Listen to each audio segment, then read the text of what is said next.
I, 31 am completely lost right now and need some perspective. My wife, 28F, and I have been together for 10 years, married for 7. We met in college when I was a senior and she was a sophomore. She was studying business administration but dropped out in her final year when we found out she was pregnant with our first daughter. We decided together that she would be a stay-at-home mom since childcare costs were almost equal to what she'd make at an entry-level job. We're a middle-class family with 3 daughters, Emma, 6, Lucy, 3, and 1 on the way due in 4 months. I work in medical equipment sales, and while the commission-based income can be irregular, I've always managed to provide a comfortable life for my family. We own a 4-bedroom house in a good school district with a mortgage that we've been consistently paying off. About 18 months ago, my wife approached me about an investment opportunity through her brother Diego's, 34M, real estate company. He claimed to be flipping houses in upscale neighborhoods and promised 12% annual returns. I was immediately skeptical because I knew Diego's history. Since high school, he's been involved in various get-rich-quick schemes that never worked out. He'd try everything from multi-level marketing to cryptocurrency trading, always claiming he was about to make it big. Diego loves showing off on social media, posting about luxury vacations in the Maldives, driving Ferrari rentals, and attending exclusive events. But I knew the truth. He was living in a rented apartment and had declared bankruptcy just 5 years ago. Despite this, my wife has always idolized her older brother. Their parents died in a car accident when she was 12 and Diego was 18, and he helped raise her along with their grandparents. She's always been blind to his faults because of this.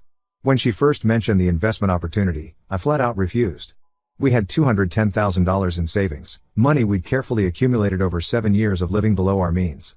Neither of us comes from wealth. My parents are retired teachers living on a pension, and her grandparents passed away years ago leaving only their modest home, which Diego somehow convinced her to sell for one of his earlier ventures. But my wife wouldn't let it go. For 2 weeks straight, she kept showing me fake testimonials from other investors, doctored bank statements showing returns, and professional-looking business plans. She argued that the returns would help secure our daughter's future, pay for their college, and maybe even allow us to retire early. After endless discussions and her constant assurance that Diego had finally found legitimate success, I reluctantly agreed to invest $100,000. Looking back, I should have trusted my instincts. For months after the investment, I heard nothing concrete about returns. My wife would occasionally mention that Diego said things were going well, but when I asked for documentation or proof, there was always some excuse. The quarterly statements he sent looked professional but were vague about actual returns. I started getting worried, but my wife assured me it was normal for real estate investments to take time to show profits. 2 weeks ago, everything imploded. Diego disappeared without a trace, and the local news broke the story that he'd been running a massive Ponzi scheme, stealing over $6 million from at least 50 investors. Many were friends and family who trusted him because of his charismatic personality and seemingly successful lifestyle. I was devastated, but it got worse. After the news broke, my wife had a complete breakdown and confessed that she'd secretly invested another $75,000 without telling me. She'd taken the money out gradually over 6 months, always after my bigger commission checks came in, so I wouldn't notice the withdrawals immediately.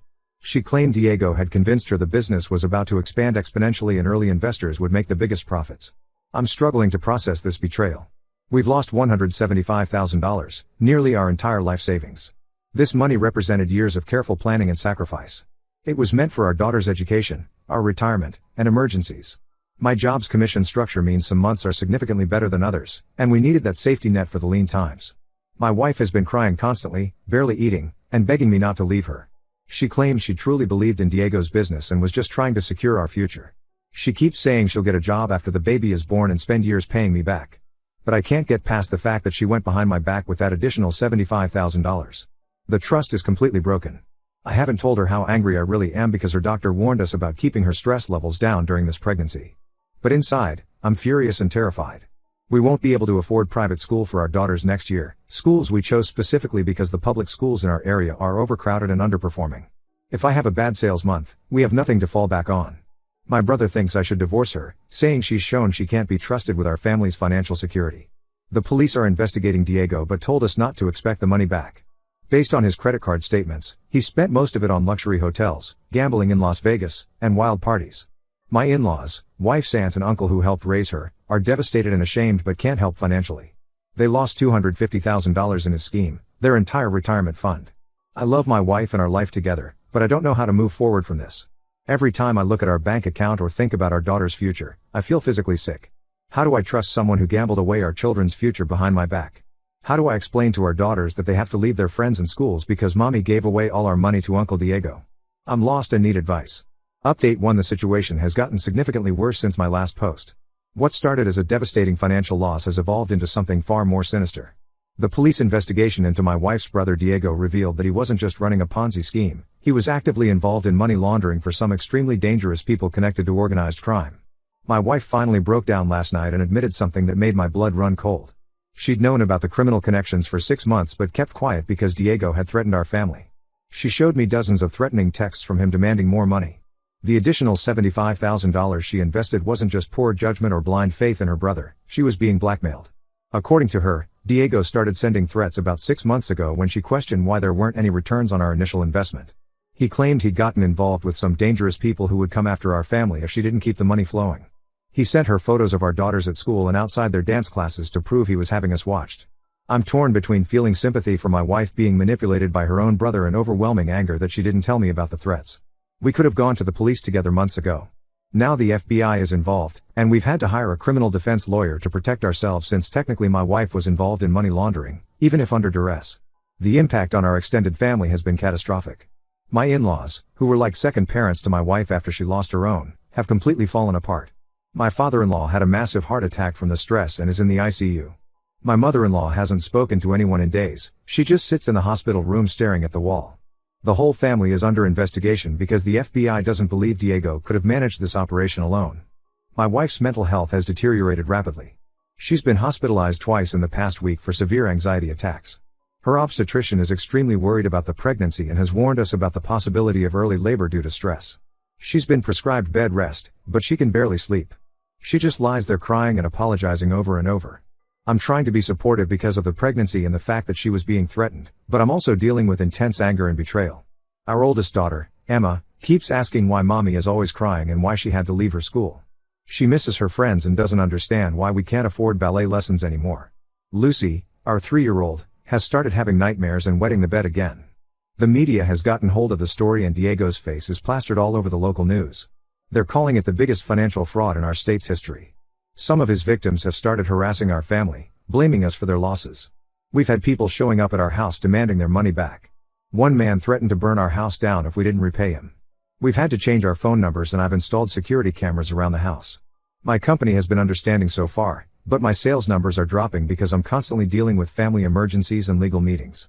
I'm terrified of losing my job because we have absolutely no savings left. The legal fees alone are eating up most of my commission checks. The FBI agents investigating the case told us Diego's scheme went far deeper than anyone initially thought. He wasn't just stealing from family and friends, he was using the real estate business to launder money for a drug cartel. They found evidence of wire transfers to accounts in Mexico and believe he might have fled there. The investigators also revealed that Diego had been filming his meetings with investors and storing the videos as leverage. They found footage of my wife crying and begging him to give us our money back, and him threatening to hurt our daughters if she went to the police. Seeing those videos broke something in me, watching my wife being terrorized by her own brother while I was completely oblivious. We've been assigned a victim advocate through the FBI's Victim Assistance Program, and they're helping us create a safety plan in case any of Diego's criminal associates try to retaliate. We might have to move and change our names if the situation escalates.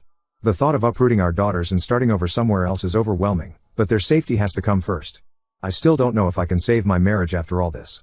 Yes, my wife was being threatened, but she had multiple opportunities to tell me the truth before it got this bad. How can I ever trust her judgment again?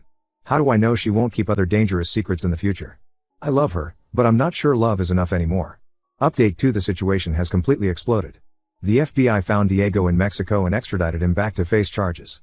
During his interrogation, he revealed something that destroyed what little trust I had left in my wife. The initial $100,000 investment wasn't even real. My wife and Diego had planned it together from the start. They used our money to pay off Diego's gambling debts to a Mexican cartel. The whole story about house flipping and 12% returns was fabricated to convince me to release the money. When I confronted her with this information, my wife finally broke down and admitted everything. She'd been helping Diego hide money and lie to investors for years, even before we were married. Apparently, it started small when she was in college.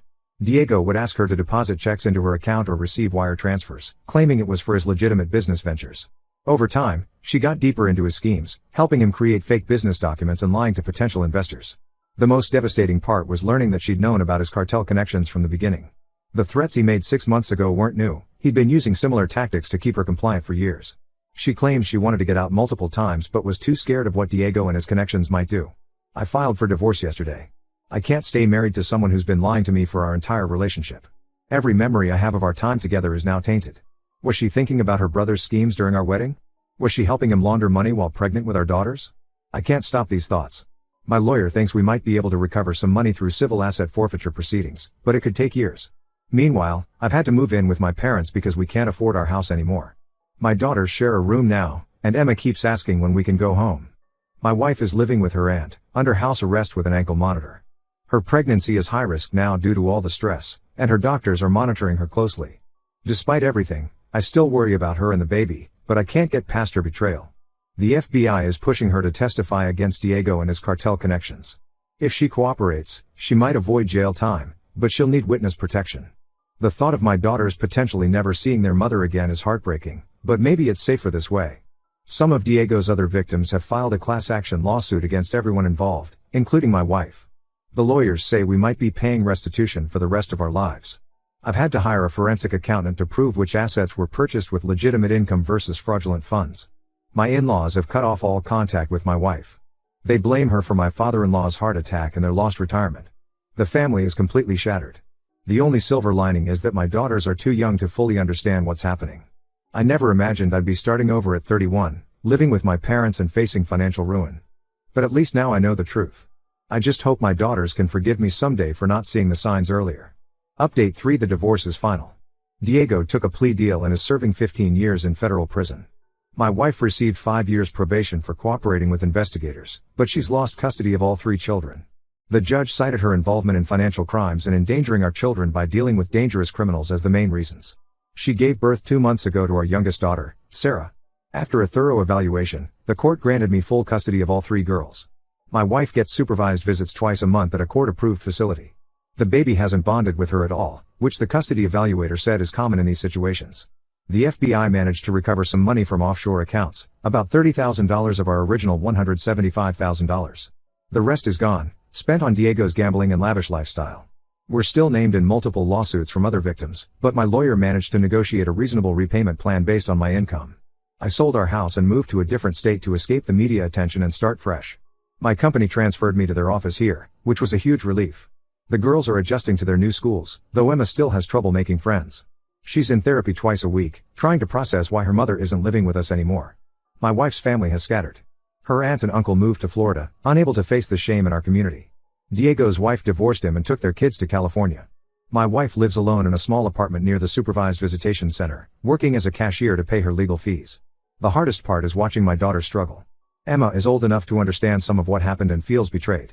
Lucy barely remembers her mother now but has separation anxiety. Baby Sarah will never know what our family was like before everything fell apart. I've started dating recently, mainly because my therapist suggested the girls need a positive female role model in their lives. It's strange being a single father at 31, but I'm managing. My parents moved nearby to help with childcare, which has been a blessing. The cartel connections still worry me sometimes. The FBI says Diego's testimony helped bring down several key players, but I still check the security cameras every night. We changed our last name as a precaution, and the girls' schools have strict security protocols about who can pick them up. I never imagined this would be my life, but here we are. At least my daughters are safe now, and that's what matters most. Sometimes I catch myself missing the family we used to be, but then I remember it was all built on lies. We're building something new now, something honest. It's harder, but it's real.